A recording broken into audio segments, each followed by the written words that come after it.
Hey everyone, welcome back to the Sports Psych Show. Thanks so much for joining me. Today I'm honoured to be speaking with mental skills trainer and cricket coach Adam Miles. Adam, welcome to the Sports Psych Show. Thanks, Dan, and thanks for having me on. Really excited to be speaking with you today. Why don't we start by getting you to introduce yourself to the Sports Psych Show audience? Of course. So, as you mentioned, I guess at the moment my primary role is as a cricket coach for the Otago Volts. So the Otago Volts are a cricket team based in the south of the South Island of New Zealand. So my day-to-day work there is trying to best prepare and ready the Otago Volts for competition, and we're just over halfway through the domestic season as we speak today. And alongside that, I've over the last 5-6 years, I've also done a fair amount of mental skills training. I'm an accredited mental skills trainer through Sport and Exercise Science New Zealand, and I recently held a role with New Zealand Cricket as mental skills trainer for the last World Cup. And despite your slight hint of a Kiwi accent, you're actually English, aren't you? Yes, I get a bit of flack for this from friends back home, but I've acculturated reasonably swiftly, Dan. So I've been here 7 years now, and yes, there is a hint of Kiwi in me, which I guess I'm being a resident here now. I'm proud of, but originally born and raised in Wiltshire. So you've been out there for 7 years? Yes, originally came out to do a PhD at the University of Otago, 2013-14. It all kicked off, and I've been here ever since. And have you been coaching cricket out there for the last 7 years, as well as doing the PhD? Yeah, I guess my story started with cricket. It was cricket that brought me out to Otago as a player coach, and then along the way, I got to meet Ken Hodge at the University of Otago, who's professor of sports psych there, and we got talking about life skill development in sport, and in particular in elite/professional sport. And there was a PhD opportunity that opened up not too long after. So I popped back home to the UK for a 6-month period to play some more cricket and coach some more cricket before coming out here to, I guess, what is now settle. Really excited to talk to you today, Adam, about cricket, about mental skills, life skills. But really excited because Kiwis, for me, I mean, pound for pound, one could argue they're the best sporting nation on earth. I think I read a stat somewhere whereby they've been, again, using this term pound for pound, the most successful Olympians. Obviously, they're famous for their rugby. But latterly, maybe, I mean, you can be more accurate than I can here, but maybe over the last decade, they've started to become the best cricketers in the world. I mean, at the moment, I had a sneaky look at the test rankings, and New Zealand are number 1 in the test rankings. They're number 3 in the one-day rankings. So for such a small nation with a relatively small population, incredible sporting results, incredible sporting nation. Let's start by talking a little bit like that. I mean, what's the sporting culture like over there? How comes they're so good at sport? Yeah, it's a great question, Dan. It was one of the things that surprised me, I guess, knowing primarily the All Blacks and their history as I arrived here 7 years or so ago. And I guess as you see them play on TV, you understand that they're very good side. But when you get here and you realise that the country is fairly spread out in terms of population across the landmass, I guess to give that some context, it's a similar landmass to the UK, just stretched out a fair bit longer, and obviously by virtue of that narrower. But the population size of approximately 5 million. In terms of talent identification and talent development, it seems like they are certainly punching well above their weight in terms of the quality of athlete that they produce across not just rugby, as I've mentioned there, but also cricket, and if we think about netball in years gone by as well. And one of the things that stood out to me straight away as a guy coming into club cricket in Dunedin in Otago was that even the Black Caps, who were based in Otago at the time, would come back down and play in club cricket, which is something that was quite strange to me, having been involved in a little bit of county second 11 cricket in the UK, and got to know a fair few guys who have played a reasonable amount of county cricket there. It seemed that there was a real willingness from those guys to get back involved with their local clubs, but also the types of information that's being shared. So if you think about those guys going back into different, I guess, lower level environments, sharing their knowledge and the skills that they've learned at the very highest level in this case, there's a definite opportunity for younger players and emerging professional cricketers in this example to grow their games.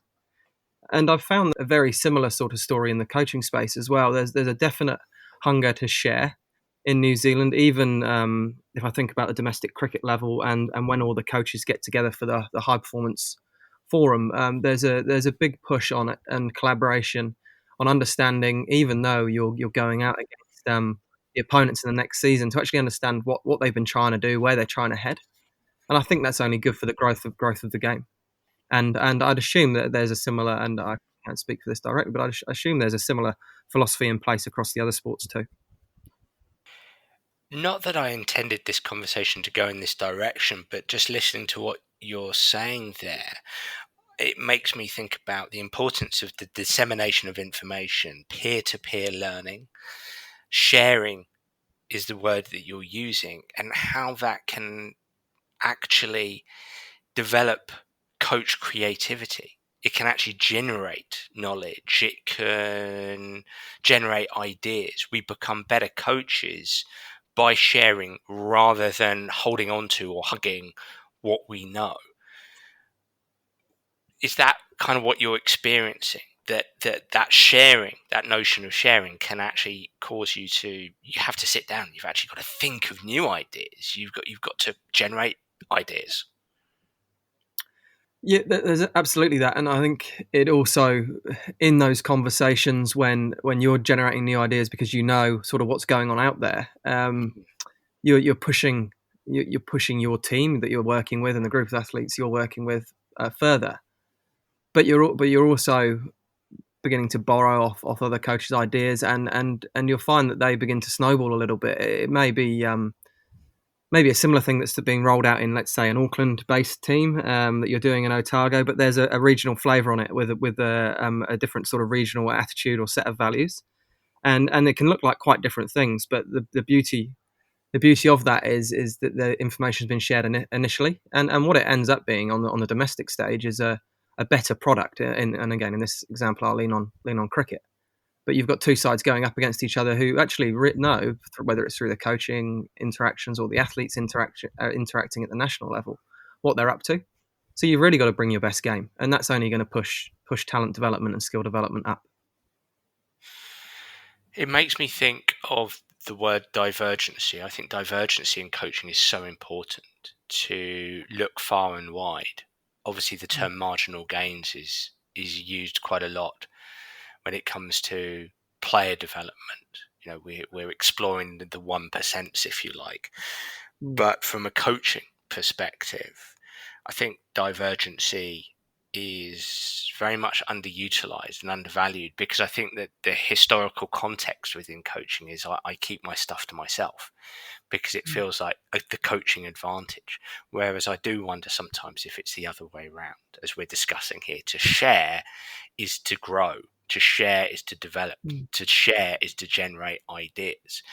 And then, as you spoke about at the beginning of your answer there sounds like a real player to player mentor, older player to younger player mentor type environment within New Zealand cricket or New Zealand sport, that the better players will have conversations with younger players, mentor them, help them grow.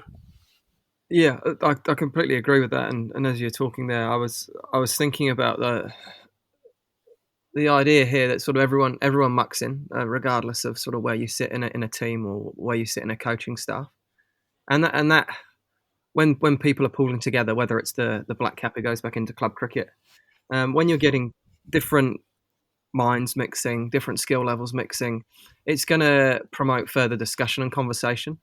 And I think if you're isolated, and I do think about the different regions within New Zealand, and some of the professional teams are reasonably isolated with only one or two coaches. If they simply stay within their region and aren't willing to interact with the opposition or or be open at coaching forums and when the coaches get together across the year. That knowledge stalls, and I don't think it would develop and adapt as quickly as it might do. So I certainly have experienced a lot of that in my time here so far, and I'd say that adds to the whole process of athlete development within this country. You use the term black caps. Mm. Who are the black caps? The Black Caps would be the name for the New Zealand international cricket team. And so you're involved with both a domestic team in Otago and with the New Zealand, the Black Cap age group levels? Yes, yeah. So over the previous 3 years, I've been involved in, I guess, emerging players programs, which looks after essentially the under-19 cohort of cricketers in New Zealand in the male side of the pathway, and that culminates that cycle of looking after those guys culminates in a World Cup, and we went out to South Africa at the start of last year and competed in the World Cup there. And your role within that team is what? So I led the mental skills training for that program. So that was everything from psychoeducation workshops within camps. So that's when players come from all around the country down to Lincoln University, which is where the high performance centre is and where the high performance unit is based. So similar to Loughborough from a cricket standpoint in England. So everything from the psychoeducation for those players coming in there, and as you'd imagine, in terms of the camp type structure, and it operates across most sports, this was a large group of players. We were looking at 30 to 40 players in that under-19 cohort. So there was some group delivery all the way through to then one-to-one to support, both in the build-up to the World Cup and then touring with the squad and being able to support the players whilst on tour. I guess I was quite fortunate in a sense that, given I've got a cricket background and a coaching background, I was able to muck in from a fielding, wicket-keeping, coaching point of view as well, and just support some of the preparation in that space as well. So there was also a skills element, as in cricket skills element to that role as well. Given that you've got a cricket background, player, coach, and you're still coaching, in fact, a big proportion of your time you're coaching, have you found that the players, do you think that makes a difference to how the players buy in to you? Yes, I think if you can get your hands dirty with them in some respects, whether it's hitting catches, beginning to have some informed discussions on their performance, or have a trained eye on what's going on, I think it does open a gateway to some better quality coaching or psych conversations. It doesn't mean that you necessarily, and we know a lot of very, very good sports psychologists who haven't had sort of sport-specific knowledge and have been able to forge those types of relationships with athletes and deliver some quality work. So I'm not saying that you have to have a skill-specific skill set as a sports psychologist, but I certainly think it's helped accelerate that relationship building process in some cases. I'm going to make a comment. I'm not going to ask a question, but I'd love to get your viewpoint on this comment, because I've been in a similar situation, in as much as when I was lead psychologist for England Golf. Obviously, I was a professional golfer. I had a golf coaching background, PGA qualified. And I felt that my golf came blessed with advantages. My golf knowledge, my golf experience came blessed with advantages, but burdened with limitations, in as much as I know the language, I know the specific challenges, and especially knowing the language, the way you speak, you use certain phrases that others who wouldn't necessarily have the same kind of history, the same kind of background in your sport know about or have. Yet at the same time, I was always very conscious in that role, and continue to be conscious, when I work with golfers, especially alongside their coaches, that I have to turn away from the specifics of the game at times. That times where I could potentially intervene because I see something that seems, wrong or different or abnormal, or something that I feel could be structured a little bit different, to do with more so the coaching side of the game. I've got to be very careful there with where I dive in. have you found something? Is that been a challenge that you've had to manage? It's really interesting you raise this down because it was I've been fortunate to have a couple of good sports psych mentors in New Zealand, and it was one of the not concerns, but it was certainly a red flag that was raised. It's not to, I guess, when you have that institutional knowledge as a former player, it's very easy to find yourself in their shoes very quickly, and I don't think that's great sports psych practice. It's it's sometimes difficult because you know the jargon. You can probably empathise quite quickly with them, which may be a good thing, but also not so much if you are relating to your own past experiences in that situation. It is sometimes very very difficult just to sit back, ask a few more follow up questions, open questions, so you're going to get some really rich insight into their inner workings and their experience of it. So it's certainly a red flag for those practitioners who have that sporting experience. Whilst it is very nice, it gives you insider membership to the sport. It it's certainly a red flag, and it's something you need to be very very conscious as you're entering into those conversations. Yeah, I think it's fascinating, Adam. I really do. I think I can stand to the side of a soccer pitch, a basketball court, a swimming pool, whatever it is, whatever environment you're working in. Do sometimes wonder if, because you haven't you don't have a rich history, you haven't clocked up thousands of hours, on the court or the pitch, as opposed to, say, in my instance, the course. I can I can look at it with fresh eyes, and I sometimes wonder if that's so useful for coaches who are in that environment, to have somebody who's standing to the side and looking at it with fresh eyes. And something else you said that was interesting there. You mentioned getting your hands dirty, sort of a metaphor for Mm, getting involved. So, mm, uh, and I'd be interested to know about how you operate in the environments you operate in as a mental skills trainer, because the more experienced I become, the more I feel it's imperative that a sports psychologist is given permission to wear soccer boots, is given permission to wear mm, sneakers and go onto the court, is given permission to wear their spikes and go onto the track, can go onto the cricket mm. pitch and be involved in some capacity. Trust me until you can't trust me, essentially, here. Because when you get your hands dirty, when you're in there, whatever that looks like, when you're afforded the opportunity to have conversations with players, with coaches in that environment, that's where those rich conversations and rich interventions can happen. What's your thoughts on that? Yeah, well, I agree. First and foremost, I was just thinking about, I guess, the World Cup experience is where I really was able to blend those two roles, having a mental skills component, but also helping out with some of the fielding and wicket keeping. You're arriving at the ground. Actually, before you arrive at the ground, you're getting on the bus and you've had breakfast with the lads, and then you're arriving at the ground together. You're walking onto the pitch for the first time, and you're getting a sense for what the wicket's like. In for no other reason but to just to be there with the group, and then you're going through the warm up process. You're helping put out whether it's the stumps or the cones or get the bowling balls out into the middle with the lads, and you're there with them. You become part of the environment, and in that, and it wasn't something I set out deliberately to do, but it was one of the reflections that I went back to my supervisor with post World Cup.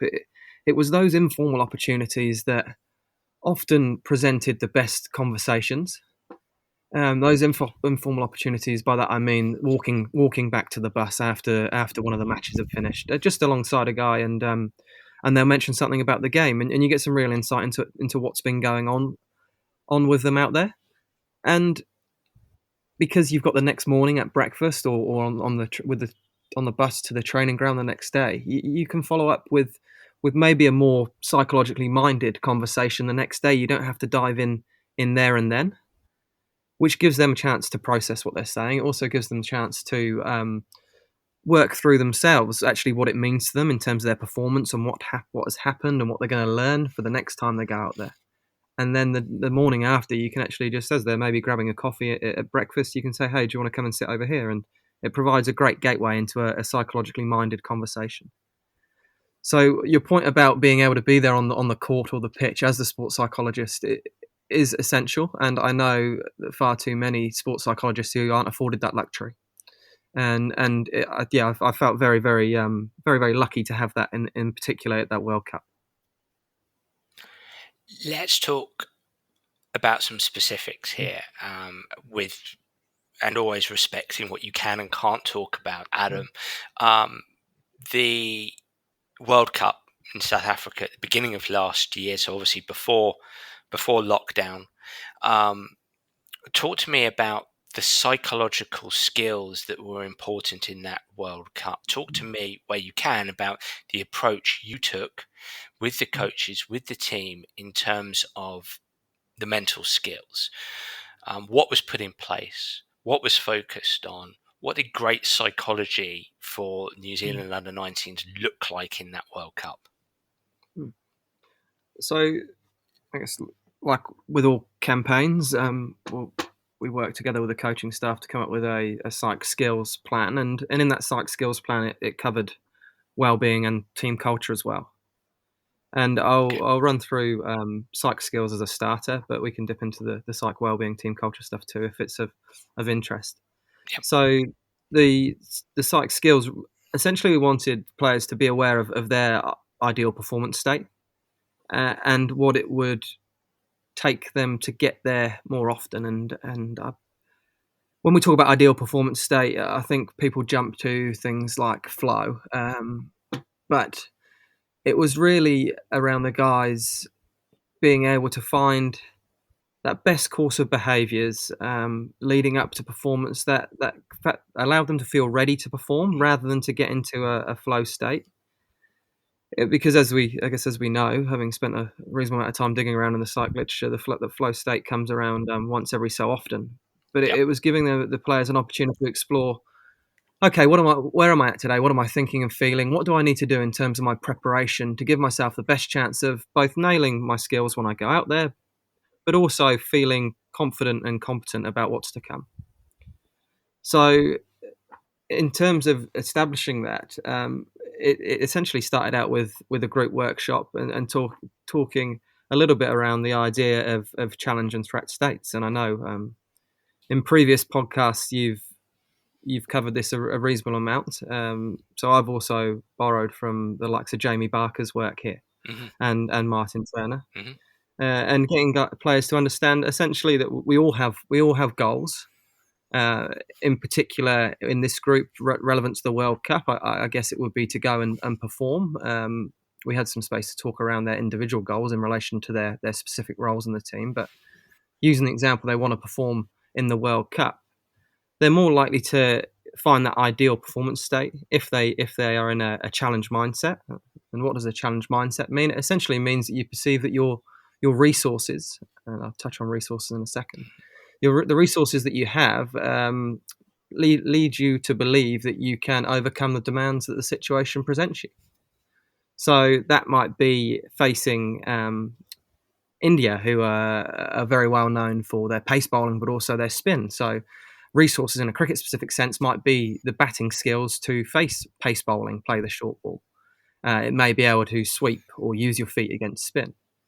At a more psychological level, it may be to get through a really tough period of play. So, when that pace bowler's bowling really quickly, you're starting out your innings and things aren't going as well as you want, and you're beginning to feel anxious, you're beginning to think, I need to make a play here that's high risk. What skills have I got actually to be able to self-regulate, to calm myself down and bring myself back to that state that I want to be in, calm, composed, and being able to react to the ball. So the ideal performance state was underpinned by the work on challenge and threat states. Really interesting. So what I'm hearing there, I'm Adam. I'm passionate about players in all sports, competitors, participants in all sports having Mm, a framework to the mental side of their game. And what I'm hearing mm, there is you, alongside the coaching staff, uh, sense gave to the players. You know, you engaged in sense giving in many respects by saying, okay, what we're going to do here, what we're striving to achieve from a mental perspective, is to help you be in your ideal performance states. Each of you as individuals, and mm, possibly as a team. We can come on to that. And it was in essence, theoretically underpinned by this notion of challenge and threat state. So to be in your ideal performance state, to give yourself the best possible chance, we want to be in our challenge states. And so that drove group sessions. I'm assuming it drove one-to-ones. Was it? How did you treat that philosophically? Did every individual have to make sense of their challenge state? Was it compulsory? Was it optional? How did you and the coaching staff treat that? That's a good question. So we had the engagement in the workshop. So players would come in and we'd deliver for 20 to 30 minutes. And that would be, I guess, hopefully, as with most workshops, reasonably interactive. We were able to break out and for players to discuss actually, what does this term mean to me? What does it actually feel like when I'm in a threat state? What does it feel like when I'm in a challenge state? So that was the sort of foundation that we found that most people in those groups were interacting quite nicely. And the great thing about the camps is then to go into, and it was in the winter in New Zealand, so we're in the marquee, so grass nets that are undercover, and the guys are going through their skills, and the coaches have designed some fairly challenging scenarios. We had the bowling machine, Merlin, the spin bowling machine, on some fairly used wickets. It was turning a lot, which is a very challenging, if you excuse the word, environment to bat in. And right there and then, you had some opportunity to work with guys and begin to unpack. Okay, well, where are you at now in terms of your mindset? And do you? And I guess also the second question is are you the type of person at this stage who wants to just discuss it? And you find that some of the players are more willing to engage in that conversation in the net environment than others. You would also find on the walk back from the net session that other players would approach you and say, "Yeah, I was actually feeling a bit anxious there. As soon as it got tough, my skills completely broke down and there was no way back." And then there were some opportunities to spend some time there. And based on those interactions, the camps were set up so I'd have some space to go and speak with players. And then there was an opportunity. There was opportunity for those who showed interest, but then there was pockets of space to catch up with those players who hadn't. So there was some due care and attention to those who weren't, I guess, putting their hand up to have the sports psych involvement. And that was a very similar case at the World Cup too. A squad of 15 players travelled. I'd say 7 or 8 were very proactive.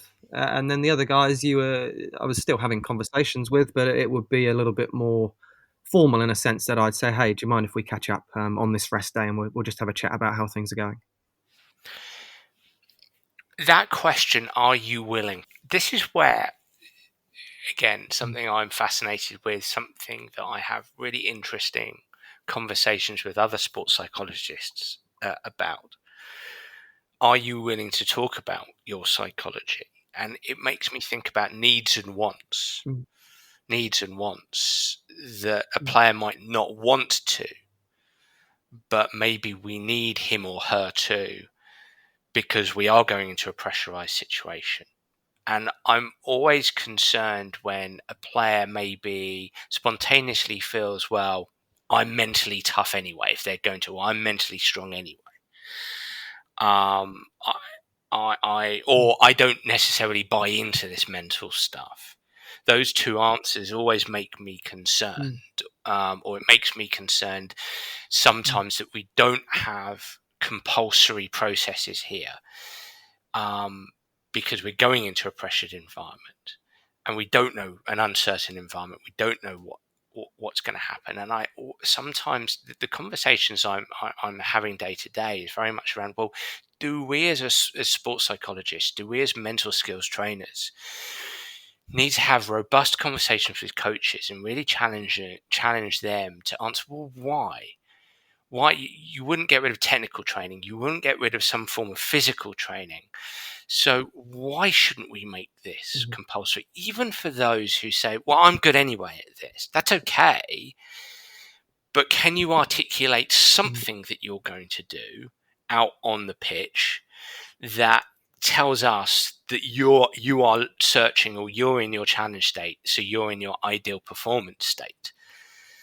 Happy to be pushed back on this, Adam, but I think I'm not saying that's right. I'm just saying it's a fascinating landscape.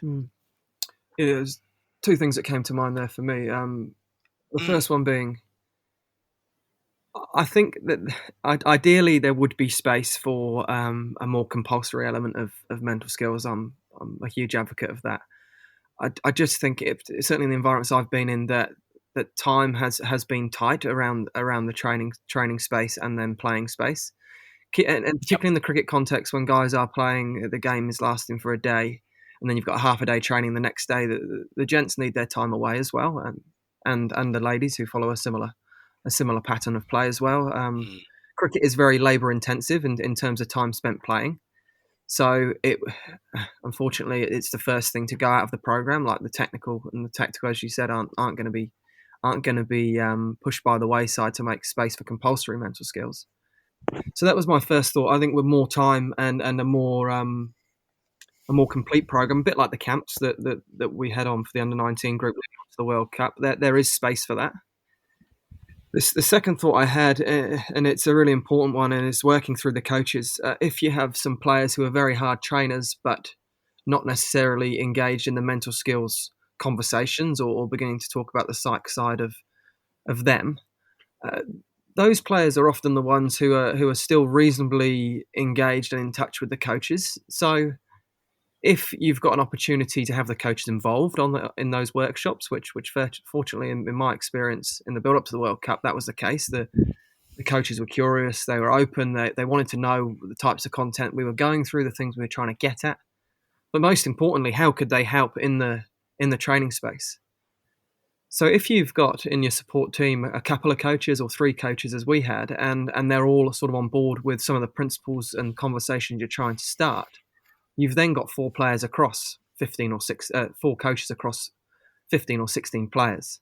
And you're hoping there's a relationship there, even if it's a coaching, tactical relationship that can provide a gateway into the psych aspects of the sport. Working with and through the coaches. Mm, And what I love about what we're talking about here is the creation of a common language, the creation of an identity around the mental side of the game. What do we do here at New Zealand Cricket? We do ideal performance states. We do challenge mm, states. We manage our threat state. When the mm, environment is tough, that ball is swinging around. Uh, we're playing an inform opposition. What do we do here? We stay in our challenge state. mm, We give ourselves the best opportunity to be in our IPS, our ideal performance state. mm, I love That's why I love frameworks, Adam, because it gives us an opportunity to have a shared language around something that's historically deemed to be fairly intangible. mm. And I think if you're threading that language through the environment, there are very few players, athletes, cricketers who are going to it's all going to go swimmingly for. And you see it across a period of games, whether it's in the build up to a competition or in the main event itself. You see players going through the highs and lows of their sport.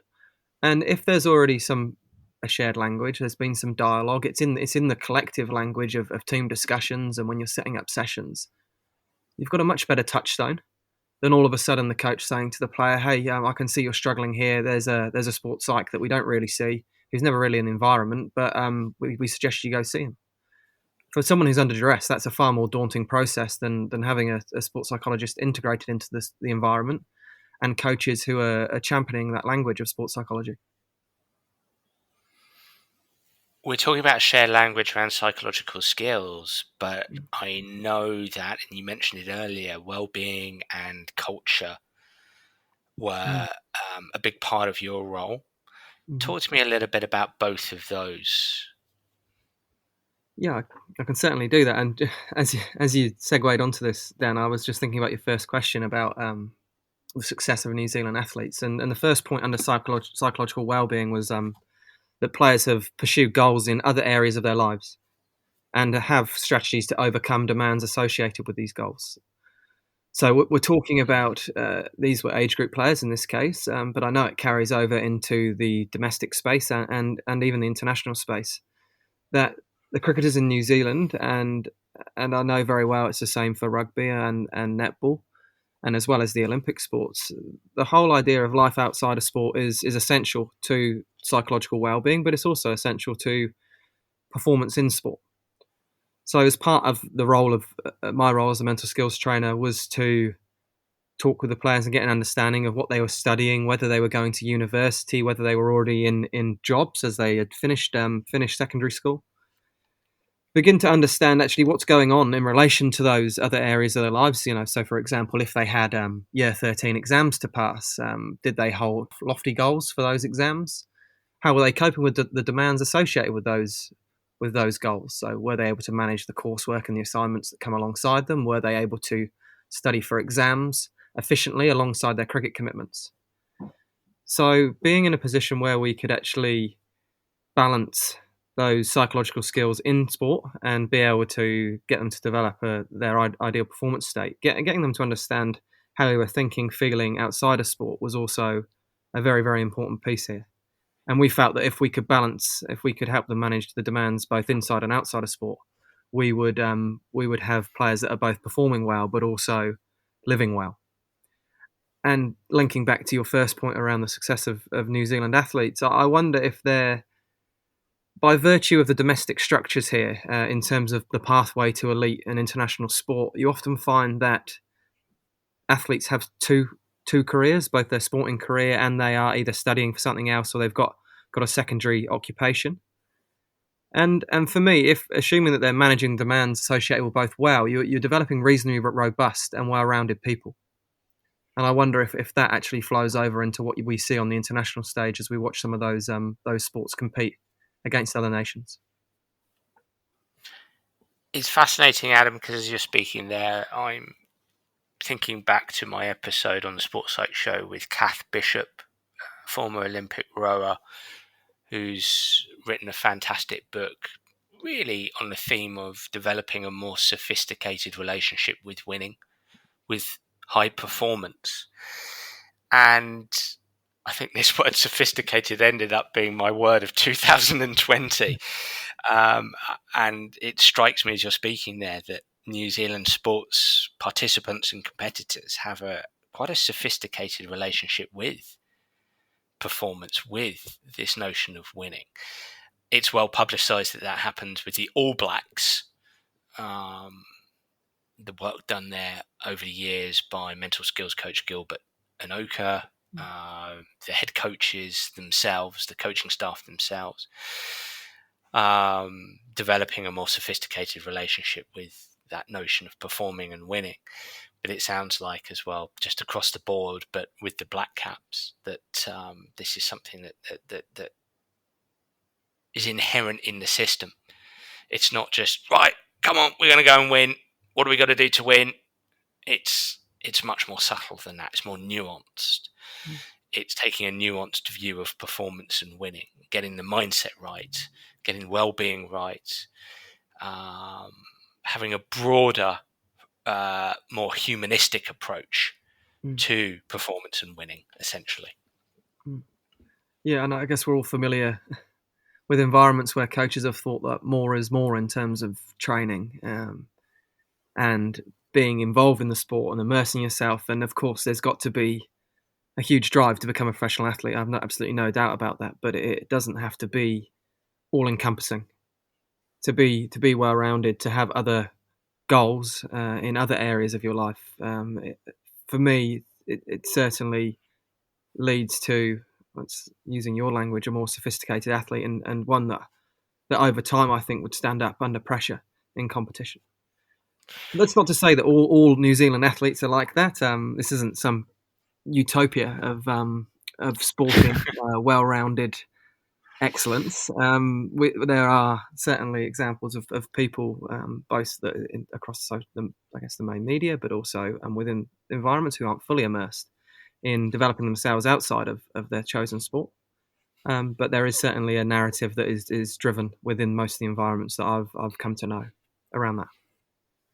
Well, humans will be humans, won't they? I mean, we're fallible creatures. But you mentioned the mainstream media there. I think of it's amazing how, as human beings, we tend to go to extremes when we think about things. We do think very much in terms of black and white. And when we start having these conversations around the nuance of performance in a more sophisticated relationship with winning, people get very concerned with that, especially at elite level sport, not participative sport, but elite level adult sport, professional sport, because you think of the pundit. And I suppose English soccer pundits are a little bit, if I may say, guilty of this, as they start to say, well, this player here is spending all their time on Instagram. It's disgraceful. They're not focused. It should just be soccer, soccer, soccer, football, football, football. And I think that's a real misunderstanding of how consistent high performance under pressure is done, how we ambitious people can manage their ambition, how we can avoid burnout. I think we want our elite sports people to be motivated in a multidimensional way, and not just have a need to achieve and a will to win. And we want our elite sports people to have other things in life. At the moment, obviously, Marcus Rashford here in England, well publicised in terms of his work when it comes to child poverty and food banks, etc. here in England.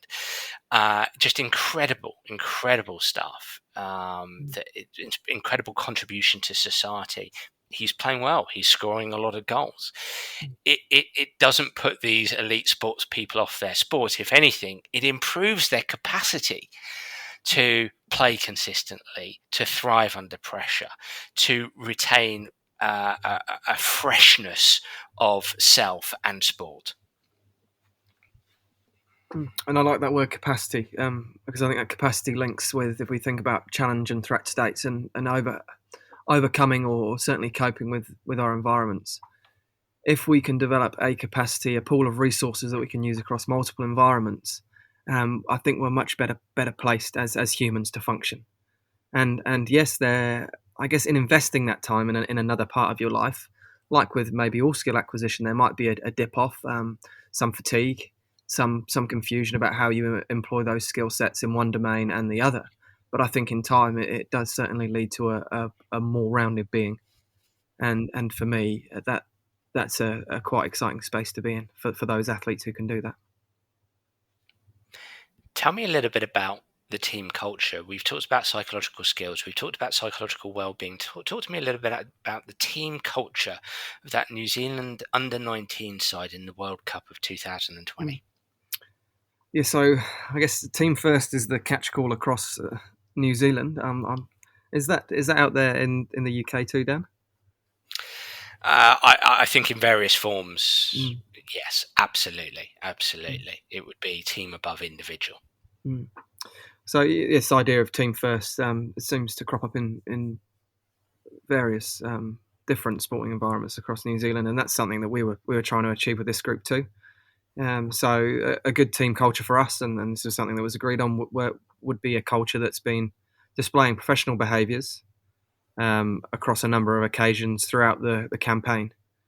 So these are the things, and I'm sure you know enough about team culture, Dan, but the little things that can actually lead to the demise of a team: the time management, the accountability, the selflessness, the things that need to be in order to function reasonably well consistently on the field. We were trying to both promote and give players an understanding of the requirements of what professional behaviours look like in cricket, but also for some of those players who were fully aware of what those behaviours were, to employ them both when things were going good and when things were going not so good. What kind of behaviours are we talking about here, and how were players held accountable?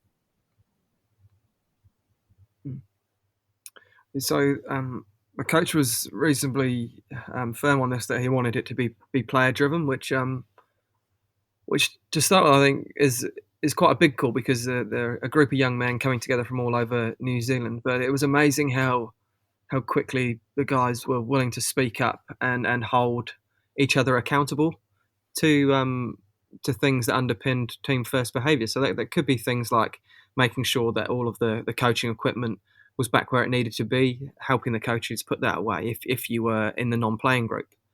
So being a sub in any sport's tough, isn't it? And in cricket, they pick an 11 and it leaves guys on the bench, and the only way they're going to get onto the field is if there's an injury and they have to go on as a concussion replacement or to field as a sub.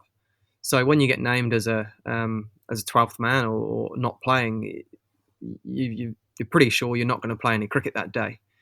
So for those guys to bring an energy around the group and keep the energy up throughout the day, take care of things like managing the drinks, being able to, like I say, make sure the shed's clean, the equipment's ready, that things are going back onto the bus in time.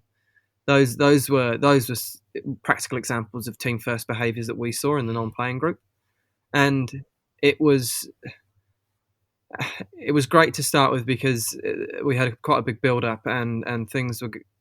At the start of the campaigns, they tend to be reasonably buoyant, and the players were offered an opportunity there to speak out and begin to pinpoint some of the good stuff that had been done. So that's where it started. That the players were driving it themselves, and at the end of trainings or games or just within the team room when we had an opportunity to meet, the players were able to drive that, and we were very fortunate they did very quickly. Before we shift gears, how did the 2020 World Cup finish up for New Zealand under-19 side? It finished up reasonably well. We made the semi-final and we ended up losing to the team that went on to win it. That was Bangladesh. So it was very successful. I think if we think about where New Zealand sits in relation to age group cricket, in terms of population size, in terms of being able to get into camps, like I spoke about at the start, bringing people flying in from all around the country. In terms of our ability to develop young talent, I think a semi-final position was very, very credible, and not something that was out of the equation for us. But we performed very, very well, particularly once we got into the group stages, and we were able to win some very, very, very tough and close matches. So I'd say a very, very successful World Cup. If I may ask, your own reflections on the psychological side, one thing that you were really pleased with, one thing that perhaps you might, change, or you felt you could have done better or the team could have done better? So really pleased with it. And the point I make about, I'm not meaning to undersell New Zealand as an under-19 outfit, but a lot of the teams you come up against, England, Aussie, India, the guys are already playing professional cricket, whereas none of our players had exposure at domestic level.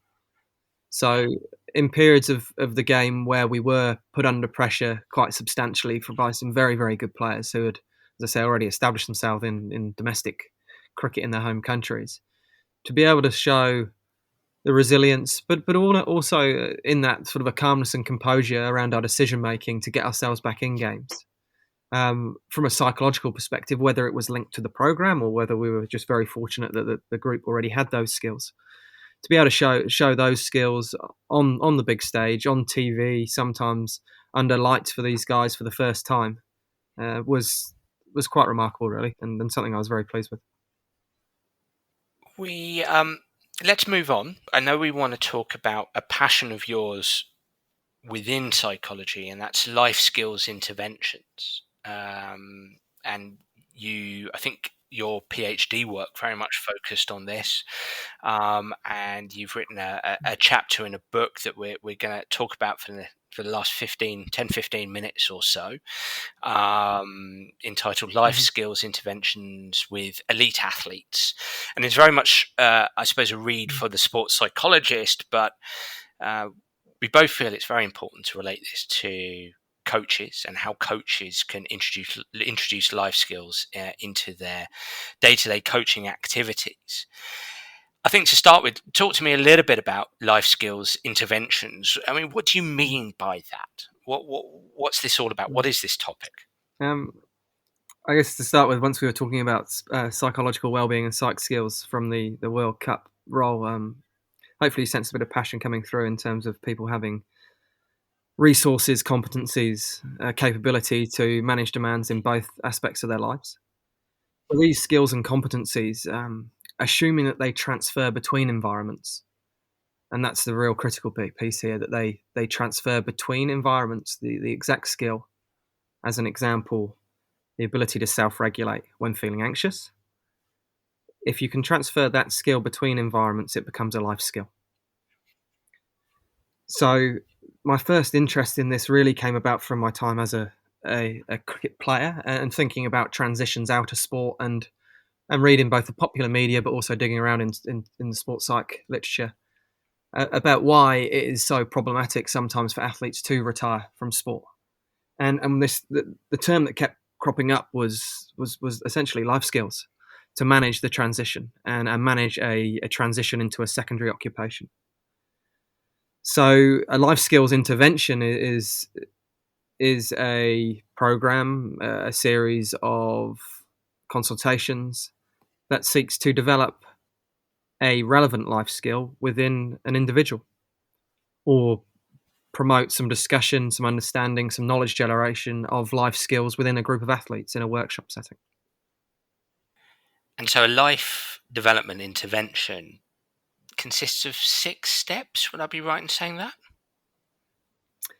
Yeah, so this the chapter that Ken and I put together was post my PhD, and it was a great opportunity provided by David Todd and Martin Eubank to actually put a step-by-step guide to a life skill intervention together. One of the things I found from my PhD, that there was a lot of very good research out there on life skills interventions, dating back to Steve Danish's work in the early 90s. But there was no real step-by-step process that was out there for sports psychologists, counsellors, or even coaches who would seek to develop life skills within their cohort of athletes, or the people that they're working with. So yeah, having collated all the literature together, Ken and I packaged up a 6-step process for life skill interventions. And it starts with learning of the person that you're working with, your group of athletes or athletes' biography, beginning to understand who they are, what goals they hold, what's important to them, and also then we're in line with those goals, so what they're actually striving to achieve, and how they feel they're going to go about it. What do they actually need? What do they need to move from A to B in terms of their goal progression? What do they need to get through their exams and be able to progress into university? What do they need to begin? What do they need to transition from academy sport into first team sport? So the very first step there is the understanding of the individual and the person you're working with. And what's the next step? Take us through each of those steps. So following that, it's to devise a goal attainment strategy. So this would be goal setting in, I guess, more common language. It's to figure out, okay, what is that goal that you're seeking to achieve, and what are the steps along the way to get there? And most importantly, a lot of literature talks about this being process related rather than outcome related. And most importantly, for a life skills intervention, it needs to be a goal within the sport context, but also in a context outside of sport. So you can begin to think about, okay, what is the central skill here that you can use across both domains that is going to make you efficient and competent so you can achieve this goal? The third step, as we know, with behaviour change, it's often risk-taking behaviour or avoidance of risk-taking behaviour that gets in the way. So it's understanding, okay, well, in pursuit of your goal to progress onto a first team contract, to find your way to university, what is daunting? What risks have you got to take? Okay, well, you might have to move away from home. You may be having a hard time at your existing club in the academy. You might have to move clubs, but also find a new coach. There may be some anxiety related to those risks. So beginning to, and I guess that sits then in quite nicely with the challenge and threat state work, if from a psychological perspective, finding ways to feel confident about those uncomfortable situations that are going to come with your goal progress. The next step is identifying and preparing for the transition. So you'll know that your goal will involve moving into, I'll use the environment, the example of moving into a first team professional sport environment. What outside of your goal is going to get in the way there? What might crop up? What might it feel like? So beginning to recreate or paint a vivid picture of what that might be. So walking into an adult senior first team changing room for the first time, forging new friendships as you move away to university. These aren't direct, directly associated with the goal of getting to university or moving into the first team, but they are certainly stresses and demands that are going to be placed on you and may need to be certainly considered ahead of the time, but also dealt with when it comes. In relation to those risk-taking behaviours and preparing for the transition, it's really important as part of a life skill intervention to identify social support. So who are the people that are going to provide you with information on what to do? So really, really basic things like being able to apply for the university course you want to get on, knowing how to get to the training ground, get from A to B, from where you're staying. You're going to have to get the bus down to the stadium. Do you know how to do that? How are you going to find that information? You might need other people to provide you with some form of esteem support, to put an arm around your shoulder when you are struggling a little bit, whether it's with the exact transition or when your performances aren't going as well as you'd liked, or if you are beginning to struggle with the exams you're about to sit at university once you've got there. So the whole idea, and we know that social support can come in various different ways. So have you got different people to provide those different types of support when you need them? And then finally, and the most important part of this, and it's something that's been missed if we look at the empirical research that's already out there, is the ability to promote life skill development and transfer, most importantly, transfer. So you may find that someone can self-regulate reasonably well in their sporting context because they've learned to self-regulate over many years as they've come through multiple transitions from whether it was junior to academy, as an example, whether it was from intermediate into high school.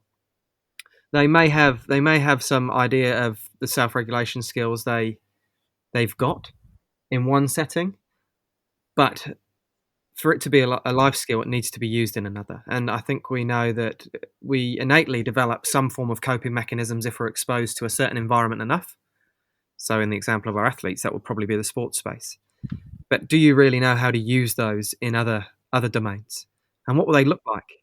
Is it the same breathing strategies that you use in the middle when you're walking out to bat that can be used as you're about to go and talk to those who are interviewing you to get into your university place? Could they be the same? In many cases, they could be, but it's having the confidence and being able to practice those skills before you get in there. So what I'm hearing is, what do you want? What skills are going to help you to get there? What challenges are you going to have along that journey? Who can help you with these challenges? And how can you use the skills that you're learning across different settings? It's a very succinct summary, Dan. Yep, it would have saved a lot of hours writing. Well, I actually really enjoyed the chapter, and I think it's a really important read, certainly for sports psychologists. I think it's a fantastic model, and it's a fantastic model for coaches to use. I suppose my final question, I mean, striving to bring this alive for coaches who maybe coach at the high school level, or at a club where they have one, maximum 2 sessions a week, Wednesday evening. Whether it's using your steps or just your knowledge and experience in this area, how can I, as a coach who has an hour and a half, 2 hours with players per week, 3 hours max, 2 sessions max, how can I bring this kind of stuff into my coaching sessions, my training sessions? What couple of tips might you have? So what I'm thinking here is all coaches should know their athletes. That's good coaching practice from the very outset, isn't it? To understand your athlete, to understand them as people. So in knowing them as people, you would hopefully understand what they've got going on in their life outside of sport too. You would understand that they may hold goals of, to continue with the same example, to get themselves into university. You would then get a feel on who they are when they turn up in the sport context. What are their general behaviours like?